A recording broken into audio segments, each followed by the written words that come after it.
atenção, votação importante lá em Brasília. E quem adianta e quem traz detalhes para a gente é ela, Kátia D'Angeles, é a reforma tributária. Kátia, você conversou com o senador Marcelo Castro. Tem previsão otimista para a votação em Brasília? Conta para a gente. O relator é um senador do MDB e o senador Marcelo Castro é o Eduardo Braga. E eu conversei com o senador Marcelo Castro e perguntei para ele, porque afinal de contas esse acho que é o projeto do ano aí para o governo, o interesse é muito grande. E ele se mostrou otimista, Ananias. Ele falou aí para a gente sobre como é que vai se dar e acredita. E assim, eu conversei com ele ontem e hoje já o ministro da Economia participou de um congresso, foi palestrante de um congresso, falou sobre o tema e as visões, as opiniões dos dois parece que estão aí conversando, convergindo. Ao que tudo indica, realmente vai ser positiva a semana. Então, fala Marcelo Castro, votação da reforma tributária em Brasília, confira.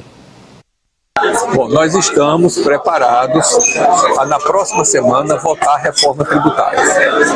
O relator é o senador Eduardo Braga, do MDB, líder do MDB no Senado, um senador muito experiente, já foi governador, já foi ministro, traquejado, entende do assunto e está fazendo um relatório que realmente vem ao encontro do interesse nacional. Tá, e essa foi a fala de Marcelo e também tem a fala de Fernando Haddad, o ministro. Esse congresso, na verdade, era sobre direito constitucional, mas ele aproveitou o momento, falou do pós-reforma, das questões jurídicas que envolvem a reforma, inclusive da arrecadação do PIS, e falou dessa expectativa. Vamos ver, Fernando Haddad, temos uma cartela com a fala do ministro. Ele diz o seguinte, abre aspas, o nosso sistema tributário é o mais caótico de todos. Esse caos tributário é a razão pela qual a produtividade da indústria brasileira deixa muito a desejar. Estamos vivendo um processo de desindustrialização. Fernando Haddad, ministro da Economia. O clima é esse, Cíntia, traduz pra gente aí em Brasília. Por aqui, o senador Marcelo, pelo menos, está bem otimista para que na próxima semana esta reforma da reforma, das reformas, a tão essencial para o Brasil, saia do papel aí no Senado. Cíntia. É um ponto nevrálgico para o governo, eu diria para o país, como mencionou a Kátia D'Angeles, e será uma grande vitória caso de fato ela seja aprovada, porque a gente sabe, tem acompanhado o quanto o Congresso tem ido numa direção contrária, né? Você deve estar acompanhando também, está avançando rapidamente aquela proposta feita pelo próprio Rodrigo Pacheco de impossibilitar decisões monocráticas do Supremo Tribunal Federal. Está avançando numa rapidez assim que a gente até fica impressionado. Hoje também já chegou por lá um projeto para tentar anistiar os golpistas do 8 de janeiro, de autoria do senador Hamilton Mourão. Então, olha, a coisa por lá não está boa. Se votarem a reforma tributária, se aprovarem, vai ser um grande feito. É importante. O falou nesse congresso, Ananias, que tem a esperança de que seja votada e promulgada ainda esse ano. A gente tem aí pouco mais de um mês para isso. Seria uma grande vitória. Se for votada realmente na semana que vem. Não só para o governo, mas como a Cíntia destacou, para o país, essa reforma esperada há décadas. E que agora já tem uma aprovação na Câmara e está tramitando no Senado. Cíntia, e falando em votação importante, em decisão importante, aliás, tem uma decisão que o presidente Lula precisa tomar que diz respeito ao marco temporal, aprovado aí no Congresso. E tem uma manifestação de agora a pouco do MPF. Conta pra gente. Isso, amanhã vence o prazo, dia 20, é o prazo final. O presidente Lula precisa vetar, não vetar, sancionar, e ele foi orientado, a recomendação do Ministério Público Federal, da Procuradoria-Geral da República, é pelo veto total.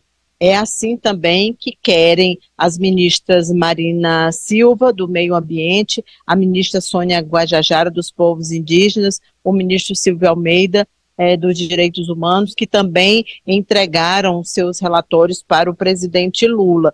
no começo da semana, o Alexandre Padilha, das Relações Institucionais, tinha dito que o presidente tinha prazo e não iria se apressar. Mas só que agora é obrigatório, ele precisa fazer isso até amanhã. E por que que o Ministério Público Federal recomenda? Porque a avaliação é da inconstitucionalidade. Então, a gente já sabe que tem uma decisão do Supremo Tribunal Federal derrubando essa tese esdrúxula do marco temporal, e agora o presidente precisa fazer isso. E aí, se ele vetar, há uma perspectiva de que ele vete alguns pontos do projeto, porque aí não seria derrubado o veto dele. Se ele vetar totalmente, o veto dele será derrubado. O MPF não faz a conta política, ele faz só a orientação dele com base no seu regramento e já determinou, aliás, já orientou o veto integral. Agora o presidente precisa fazer essas duas contas, Osmando, não só a conta constitucional, mas também a conta política. O fato é que algum veto deverá ser feito pelo presidente, já que o projeto é inconstitucional, né? É esdrúxulo do ponto de vista de país, Osmando.